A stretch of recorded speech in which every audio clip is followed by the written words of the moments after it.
Baik, Assalamualaikum warahmatullahi wabarakatuh. Selamat pagi semuanya, para mahasiswa di mata kuliah Statistik Pendidikan. Untuk pertemuan pertama ini, kita akan membahas mengenai kontrak perkuliahan kita dan juga sistem penilaian yang akan kita lakukan. Eh, Sebentar, saya akan coba menampilkan sistem penilaian mata kuliah kita ya. Oh, boleh. Baik, Ananda. Di sini enam ada enam penilaian yang akan kita lakukan. Nah, ini dia.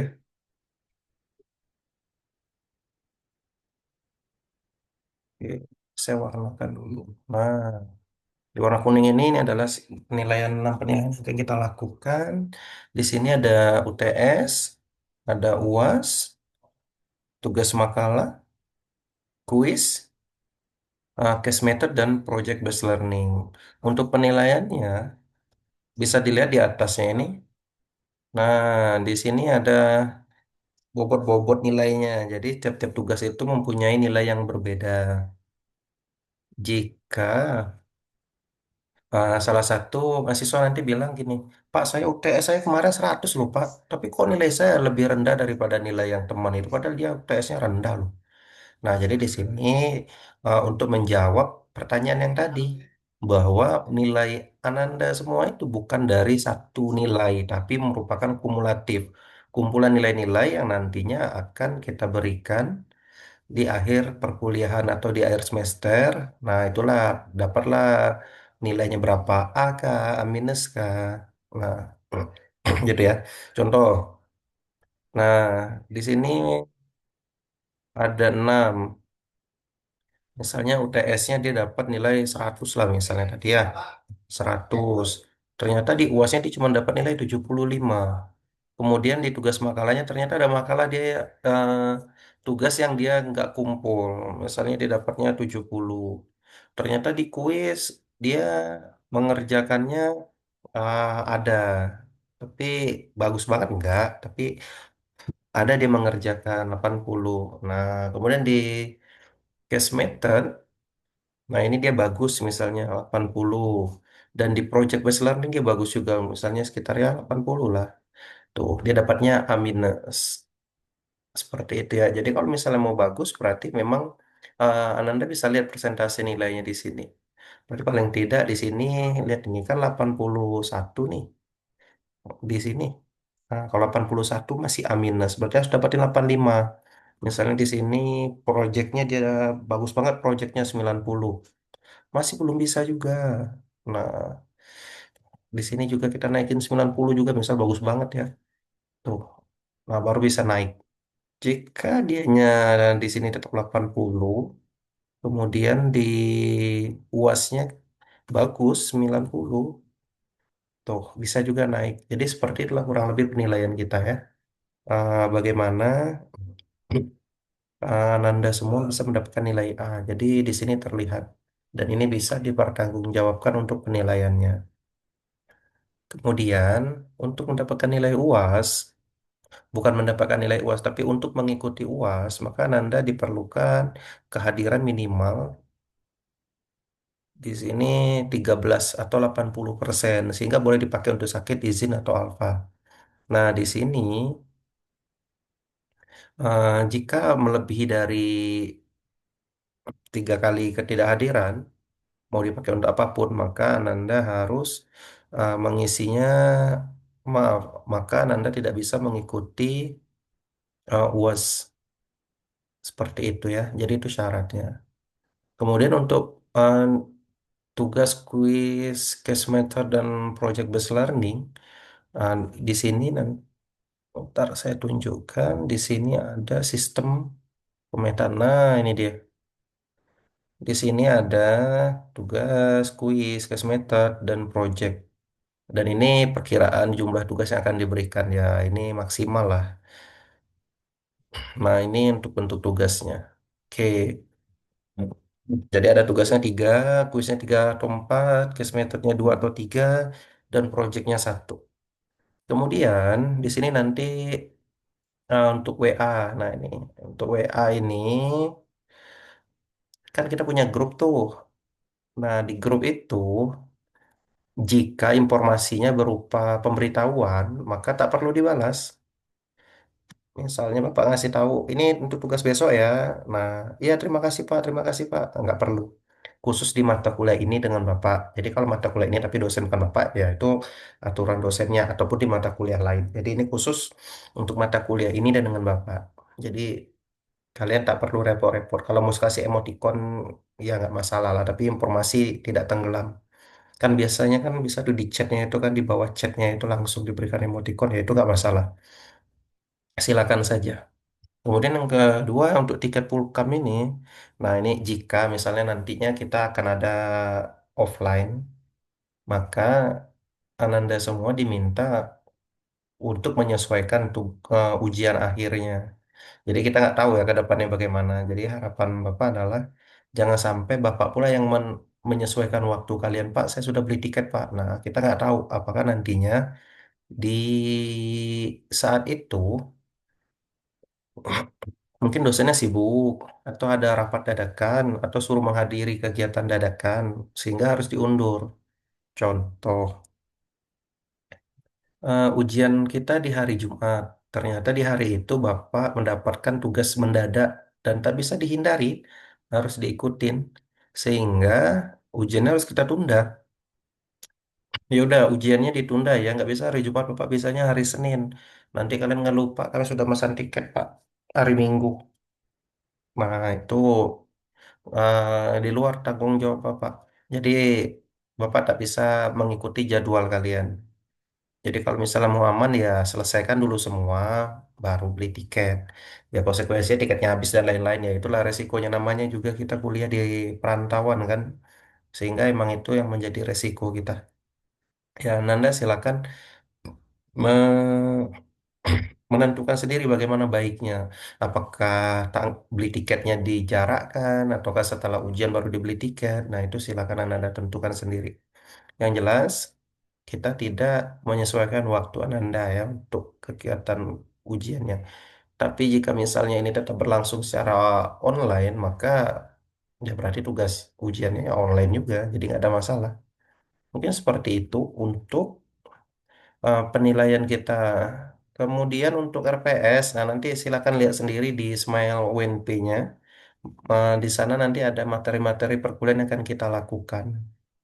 Oke, mungkin itu saja untuk perkuliahan kita mengenai kontrak perkuliahan ya.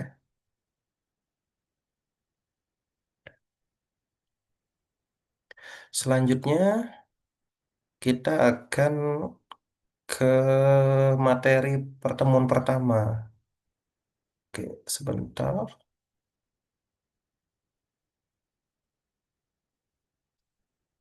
Nah, hari ini kita membahas tentang statistik pendidikan.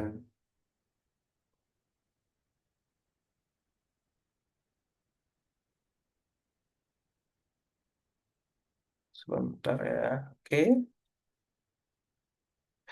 Nah, baik. Sebelum kita mulai mata kuliah statistik pendidikan, nah, gue ingin menegaskan satu hal yang penting. Hari ini kita belum belajar statistik dalam arti rumus atau perhitungan ya. Kita akan mulai dari hal yang jauh lebih mendasar, yaitu cara memandang statistik itu sendiri. Nah, bagaimana dengan mata kuliah statistik ini? Banyak mahasiswa itu datang ke kelas statistik dengan perasaan takut, tegang, atau bahkan sudah menyerah sebelum mencoba. Kalau Anda sendiri gimana statistik ini? Ya, kalau memang ada perasaan-perasaan seperti tadi, itu wajar ya. Dan Bapak juga tidak akan menilai itu sebagai kelemahan. Justru hari ini adalah ruang aman kita untuk mengubah cara pandang tersebut bahwa statistik itu bukan untuk menakut-nakuti, tetapi untuk membantu kita berpikir lebih adil, lebih objektif sebagai calon guru pendidikan luar biasa.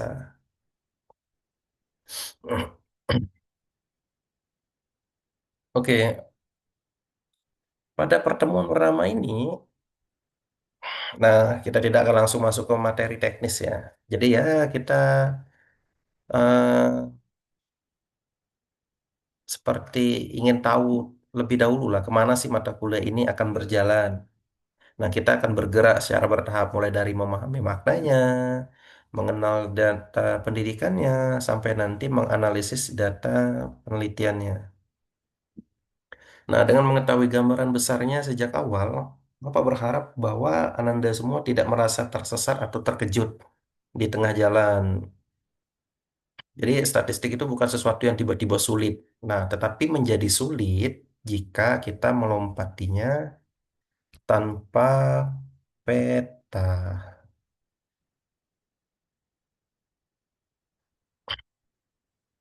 gitu ya.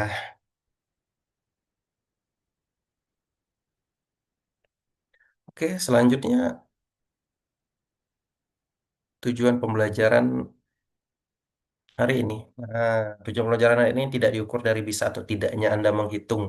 Tujuan hari ini adalah agar Anda memahami bahwa statistik itu relevan dengan dunia PLB dan mulai membangun sikap yang lebih terbuka terhadap mata kuliah ini. Kalau hari ini Anda pulang dengan perasaan atau bukan pulang ya, atau setelah video ini selesai Anda memandang bahwa oh, ternyata statistik ini tidak semenakutkan yang saya bayangkan. Nah, itu sudah merupakan pencapaian pembelajaran yang sangat penting. Seperti itu ya.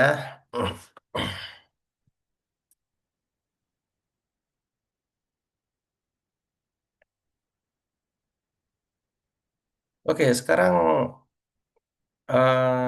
Bapak ingin mengajak Anda untuk jujur pada diri sendiri. Siapa di antara Anda yang sejak awal memang merasa statistik itu sulit?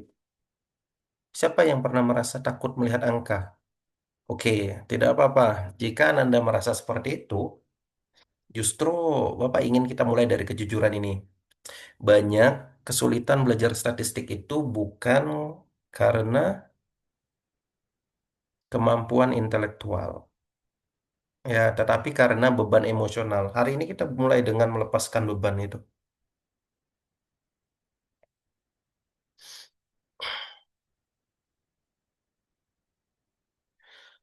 Oke, apa itu statistik pendidikan?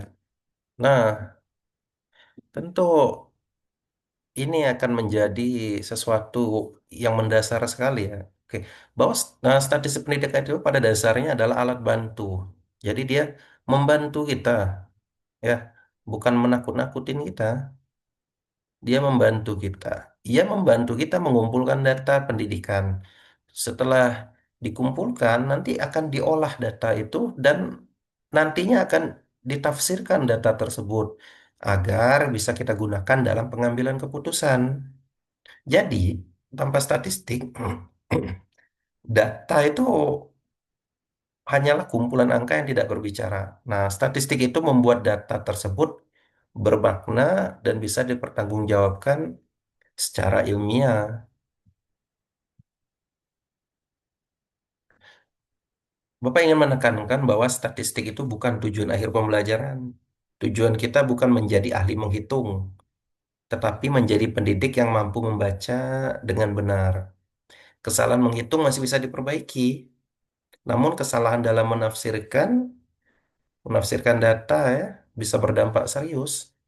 Nah, terutama ketika data tersebut digunakan untuk mengambil keputusan terhadap anak-anak berkebutuhan khusus. Jadi, kalau datanya kurang, masih bisa kita tambah. Kalau datanya salah, masih bisa kita perbaiki. Tapi kalau misalnya menafsirkannya kita salah, nah ini bermasalah sekali ya. Jadi kalau misalnya di dokter itu, walaupun seberpengalaman bagaimanapun juga dokternya, kalau kita datang itu ditanya apa keluhannya, ya kan? Oh, sakit perut. Oke, sejak kapan sakit perutnya? Apa yang dimakan? Nah, baik saya periksa dulu ya. Nah, selalu seperti itu kan. Nah, mereka saja yang sudah berpengalaman, yang sudah bertahun-tahun, masih harus melakukan pengecekan. Nah, agar apa? Agar tidak salah dalam menyimpulkan permasalahan, sehingga tidak salah dalam memberi obat. Nah, itu juga yang kita lakukan di statistik ini, sehingga itu memang menjadi kondisi yang perlu kita perhatikan dengan detail ya, bahwa kita bukan eh, salah tafsir, karena itu nanti akan berdampak ke anak-anak kita. Nah, baik.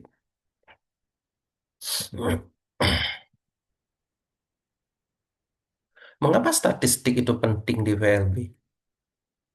Pak, kita kan di PLB kita jadi guru, Pak. Jadi kayaknya kita nggak perlu lah ngitung-ngitung seperti ini. Oke. Jadi di sini Bapak ingin menekankan bahwa statistik itu bukan tujuan akhir pembelajaran. Nah, tujuan kita bukan menjadi ahli menghitung ya.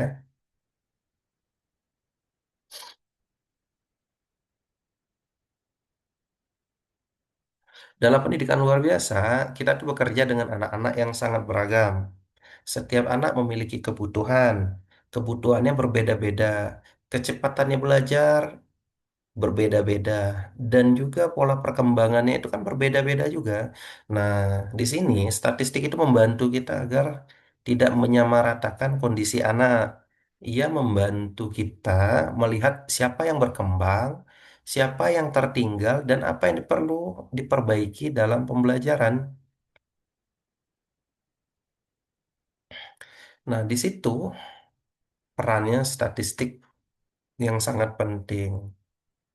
Kemudian, manfaat statistik bagi guru apa? Nah, sebagai guru PLB, kita tidak hanya dituntut untuk mengajar kan, tapi juga dituntut untuk bisa melakukan evaluasi dan juga mengambil keputusan. Nah, dengan statistik ini membantu Ananda semua menunjukkan bukti bahwa suatu metode itu berhasil atau perlu diperbaiki. Misalnya kita biasanya ngajar pakai media media-media tempelan, misalnya kertas-kertas yang ditempel itu. Nah, ternyata kata kata kepala sekolah, coba ganti medianya yang lebih menarik. Wah, nanti kita coba, wah kalau misalnya saya pakai video, apakah akan lebih menarik untuk anak-anak? Nah, di situ kita gunakan eh, media itu. Kemudian bagaimana caranya kita tahu bahwa itu berhasil? Nah, itu yang akan kita gunakan menggunakan statistik. Nah, nanti akan terlihat adakah perubahan, bagaimana perubahannya dan lain-lain. Jadi guru proporsional itu bukan hanya yang merasa pembelajarannya berhasil, tetapi yang bisa menunjukkan datanya. Oh, saya berhasil mengajar loh. Ya, apa buktinya? Nah, anaknya makin pintar. Iya, makin pintar itu dari mana taunya kalau memang anaknya makin pintar? Wah, nanti ditunjukkan, oh ini loh data-data saya. Nah, itu menunjukkan bahwa memang kita bertanggung jawab terhadap hasil yang sudah kita lakukan dan bukti yang kita berikan memang menunjukkan hal yang demikian. Hmm. Nah, ini contoh kasus sederhana. Coba sekarang perhatikan data nilai yang ada ini. Nah, Bapak tidak meminta Ananda menghitung apapun. Bapak hanya ingin Ananda melihatnya dengan tenang. Di sini ada 10 angka. Anggaplah ini nilai anak ya. Nah, ini ada 10 nilai anak. Oke. Dari sini apakah ada kesimpulan yang bisa kita ambil? Nah, biasanya refleks pertama kita itu adalah bertanya rata-ratanya berapa. Nah, namun hari ini kita sengaja menahan refleks itu karena statistik bukan tentang menjawab cepat, tetapi tentang memahami situasi secara utuh. Nah, dari sini apa yang mau kita cari? Nah, itu yang akan kita lakukan dengan statistik. Seperti itu ya. Hmm. Oke, selanjutnya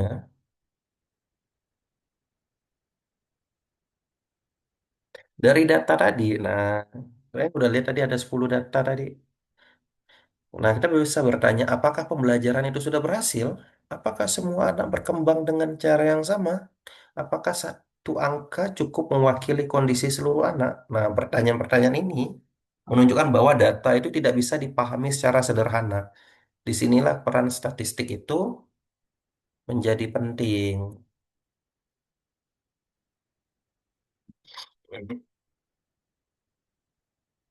Oke, kemudian statistik itu bukan sekedar keterampilan teknis, tetapi cara berpikir.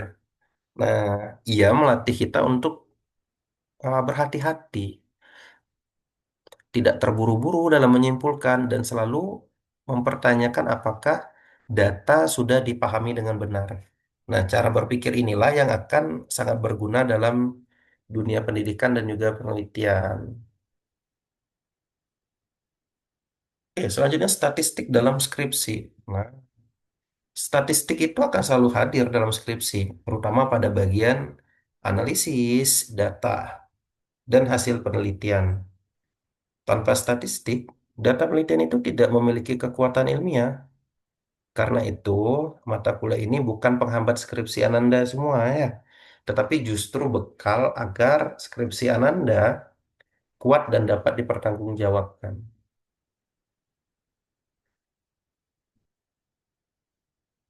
Nah, di sini mitos dan faktanya.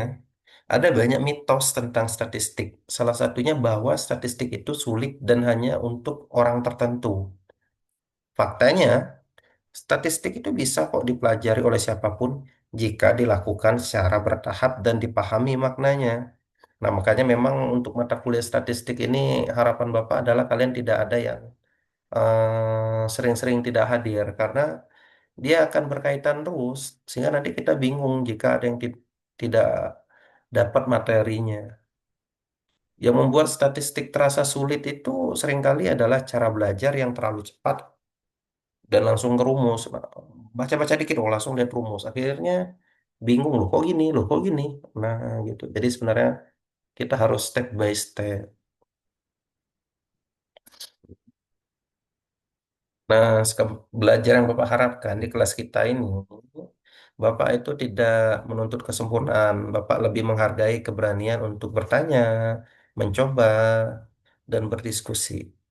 Kesalahan itu adalah bagian dari proses belajar ya. Jadi yang penting adalah kemauan untuk terus memahami dan tidak menyerah.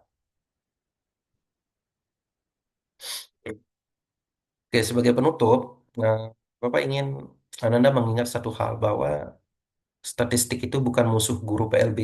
Statistik adalah alat bantu agar keputusan yang kita ambil lebih adil dan berbasis data. Minggu depan kita akan mulai masuk ke konsep dasar statistik pendidikan secara perlahan ya, dengan fondasinya cara berpikir yang sudah kita bangun hari ini. Oke, itu untuk pertemuan kita kali ini. Sampai di sini dulu. Wassalamualaikum warahmatullahi wabarakatuh.